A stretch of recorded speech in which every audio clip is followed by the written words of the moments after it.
አፖስትል ዘካርያስ ኃይሉ እባላለሁ። የመለኮት ሙላት መገለጥ ዓለም አቀፍ ቤተክርስቲያን ዋና መጋቢ ነኝ። ወዳጆቼ ሻሎም። ይሄንን ለብዙ መንግስት አካላት ሼር እያደረጋችሁ ይሄን ቪዲዮ እንድታደርሱ በጌታ ፍቅር አሳስባችኋለሁ። ሼር ኮፒ ሊንክ እያደረጋችሁ የቤተክርስቲያን ወዳጅ ሆናችሁ ንስር የወንጌል ስርጭት ህብረት ወዳጆቼ በተለያዩ ስፍራና በተለያዩ መስቀለኛ መንገዶች ሁሉ ወንጌል እንደምትሰራው ሁሉ ከዚህ በፊት በእንደዚህ አይነት ስፍራ ላይ ወዳጆቼ አምልኮ ስታካሄድ ቆይታለች። እንዲሁም ደግሞ ወዳጆቼ አገልግሎቷን ደግሞ በዚህ አይነት ሁኔታ በዚህ ሰፈር ላይ እያደረገች ነው ያለችው።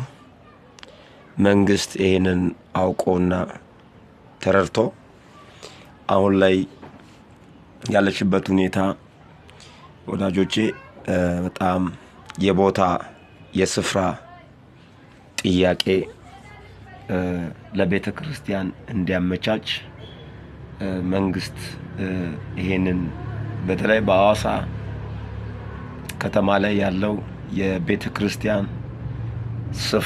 ስፍራ መስጠት ለቤተ ክርስቲያን ስፍራ መስጠት አስፈላጊ ነው። ልክ እንደ አዲስ አበባ ላይ ጥሩ የሆነ አሰራር አይተናል። ስፍራና ቦታ እየተሰጣቸው ብዙ አብያተ ክርስቲያናት ቤተ እምነቶች የአምልኮ ስፍራ እየገነቡና እየሰሩ እናያለን። እንዲሁም በአዋሳ ከተማ ላይ ከተመሰረቱ ቤተክርስቲያኖች አንዷ መለኮት ሙላት መገለጥ ዓለም አቀፍ ቤተክርስቲያን ናት። ይህም ደግሞ ከመንግስት እውቅና በማግኘት ከ2012 ጀምሮ ካውንስልን ከመሰረቱ መካከል አንዷ ቤተ እምነት ናት። በዚህ ቤተ እምነት እንዲሁም ከ2013-14 ጀምሮ ደግሞ በህግ በመንግስት እውቅና ተሰጥቷት እያገለገለችና ወንጌልን ለብዙዎች እያደረሰች ያለች ቤተክርስቲያን ናት።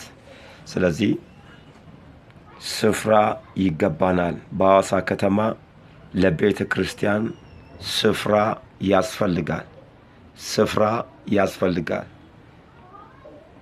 እምነታችንን፣ አገልግሎታችንን እንዲሁም ደግሞ አምልኳችንን የምናካሂድበት ስፍራ ያስፈልገናል። አሁን የተለያዩ አዋጆች እየወጡና ወንጌልን እንዳንሰራ እየተደረገን የምንገኝበት ሁኔታ ላይ እየደረስን ነው። እንዲሁም ወዳጆቼ አንዳንድ የሚጠይቁ ደግሞ በወንጌል በምናሰራጭበት ጊዜ የሚጠይቁን ጥያቄ አንዱ ስፍራ የላችሁም ወይ፣ ቦታ የላችሁም ወይ የሚባል ጥያቄ ይሰጠናል።